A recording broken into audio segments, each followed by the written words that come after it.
ईश्वर जो सृष्टि का रचयिता है, जिसका कण कण में वास है, मूर्त अमूर्त जीव निर्जीव सभी में उसका वास है। किसी भी परिस्थिति में ईश्वर सर्वत्र व्याप्त रहता है।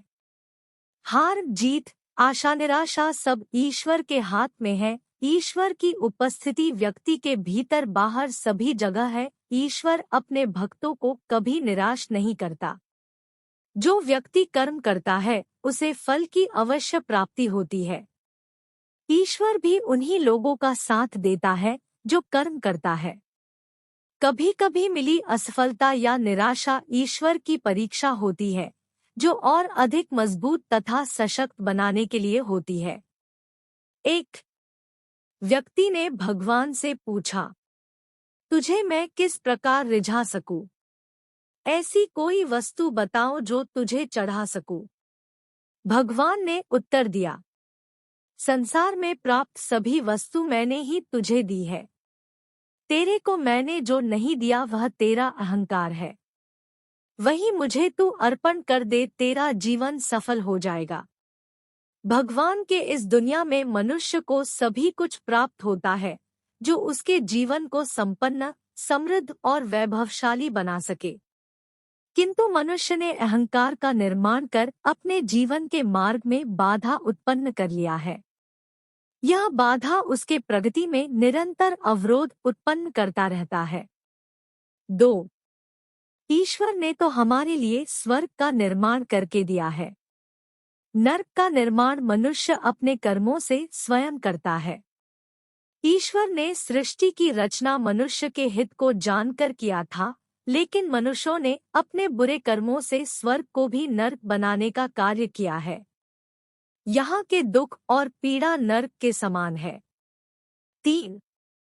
आपके शब्द आपके गुलाम तब तक होते हैं जब तक उन्हें प्रकट न किए जाएं। एक बार शब्द को प्रकट करने पर वह आजाद हो जाते हैं, जिस पर स्वयं ईश्वर का भी अधिकार नहीं रह जाता। यही शब्द आपका मान बढ़ाते हैं। यही शब्द आपके हितों की क्षति पहुंचाते हैं। 4. मैं श्रेष्ठ हूँ यह मेरा विश्वास है, किंतु सिर्फ मैं ही श्रेष्ठ हूँ यह मेरा अहंकार है। इस अहंकार को ईश्वर भी सहन नहीं करता। जिस व्यक्ति में अहंकार का वास होता है उसका विनाश यथाशीघ्र हो जाता है, क्योंकि अहंकार की माफी ईश्वर भी नहीं देता। अहंकार ही व्यक्ति को मुख्य मार्ग से भटकाता है। 5. जीवन देना ईश्वर का कार्य है। जीवन का समाप्त होना समय की बात है। जीवन को जीना मनुष्य का कर्म है। जीवन के बाद भी लोगों के दिलों में रहना कर्मों की पहचान है। जीवन का आरंभ और अंत सब ईश्वर और समय के हाथों में है, किंतु जीवन को जीना और लोगों के दिलों में घर बना लेना यह मनुष्य के कर्मों पर निर्भर करता है, जो जीवन के बाद भी याद किया जाता है। 6. व्यक्ति का प्रयास चाहे कितना भी हो, अंधेरे में छाया, बुढ़ापे में काया, तथा अंत समय में माया साथ नहीं देती। साथ देती है तो केवल ईश्वर की भक्ति। 7. जिस पर राम की कृपा होती है उसी पर सबकी कृपा होती है। 8. किस्मत के सहारे मुझे छोड़ न देना मेरे मोहन, तेरे सहारे के अलावा किसी पर यकीन नहीं होता। 9. जीवन में 2 शब्दों का विशेष महत्व है, हरि कृपा तथा हरि इच्छा। मन के अनुकूल कार्य हो तो हरि कृपा, तथा मन के विपरीत कार्य हो तो हरि इच्छा। यही मनुष्य की मनोवृत्ति है। 10. साजिशें तो रोज अंधेरों की होती है, फिर भी उजालों की सदैव जीत होती है। जिसकी जैसी नियत होती है वैसी ही बरकत होती है। कोई परिंदों के लिए बंदूक रखता है तो कोई पानी का प्रबंध। इस उलझन में ना पड़ो कि भगवान है या नहीं। खोजो खुद के भीतर भी खुद इंसान हो या नहीं। जा रहा ईश्वर सदैव किसी का साथ नहीं देता, बस अपने प्रियजनों को ज्ञान का भंडार देता है। वह ज्ञान उसके जीवन को खूबसूरत बना देता है। ज्ञान ईश्वर का दिया हुआ एक बहुमूल्य उपहार है। यह जिस व्यक्ति को मिलता है, वह फिर अपने जीवन को देवतुल्य बना लेता है। वह सदैव स्मरण किया जाता है। 12. जीवन भर जो धन धन की रट लगाए रखते हैं, मरने के बाद उन्हें निधन ही कहा जाता है। यह जीवन का खूबसूरत सच है।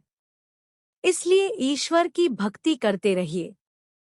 ईश्वर का साथ ही इस दुनिया से उस दुनिया में ले जाता है। 13. मांगी गई खुशियों से किसका भला हुआ है? भाग्य में जितना लिखा था उतना अदा हुआ है। डर नहीं दुनिया में किसी का कितने चाहने वाले हैं। जो बोया था वही तो मिला है भरोसा उस ईश्वर पर जिसमें मेरा सर्वस्व छिपा है।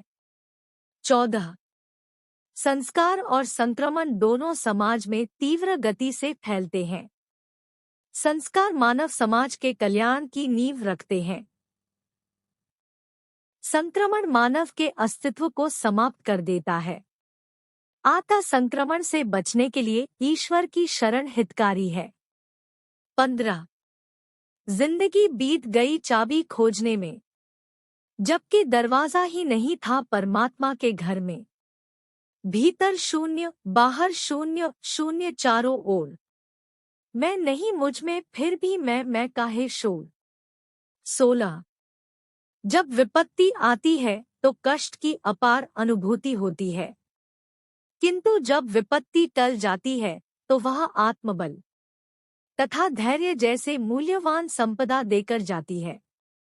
यही ईश्वर की परीक्षा है, जो समय समय पर अपने भक्तों से लेते रहते हैं। 17. ईश्वर कहते हैं, जो व्यक्ति स्वयं के लिए जीता है वह एक दिन अवश्य मरता है, किंतु जो समाज के लिए जीता है वह सदैव स्मरण किया जाता है। 18. ईश्वर और गुरु सदैव व्यक्ति के आसपास ही होते हैं, क्योंकि वह अपने प्रियजनों को कभी अकेला नहीं छोड़ते। कभी ढूंढना है तो आंखें बंद कर हृदय में ढूंढ लेना। निष्कर्ष: उपरोक्त सुविचार को पढ़कर मन में अपार प्रसन्नता हुई होगी। ईश्वर के वास्तविक रूप को समझने में सहायता प्राप्त हुई होगी। ईश्वर सर्वत्र व्याप्त रहते हैं, चाहे व्यक्ति उसे देखे अथवा ना देखे, किंतु उसके सुख तथा दुख में बराबर के सहभागी रहते हैं। दुख में जहाँ व्यक्ति हताशा, पीड़ा से परेशान रहता है, वही ईश्वर का सहारा ही उसे उस दुख के समय को दूर करने का माध्यम बनता है। चाहे सजीव हो अथवा निर्जीव, ईश्वर का ही रूप होता है। इसलिए भारत जैसे देश में एक पत्थर की भी पूजा की जाती है। यहाँ अतिथि को ईश्वर का रूप माना जाता है और पशु पक्षियों को ईश्वर की संतान तथा उसके रूप माने जाते हैं। जिस व्यक्ति के भीतर ईश्वर की भक्ति जागृत होती है, वह इस संसार से प्रेम करने लगता है। प्रत्येक प्राणी वस्तु में ईश्वर का रूप देखता है। ईश्वर को प्रेम से पाया जाता है। प्रेम के वशीभूत ईश्वर भक्तों के सखा, दास आदि बन जाते हैं।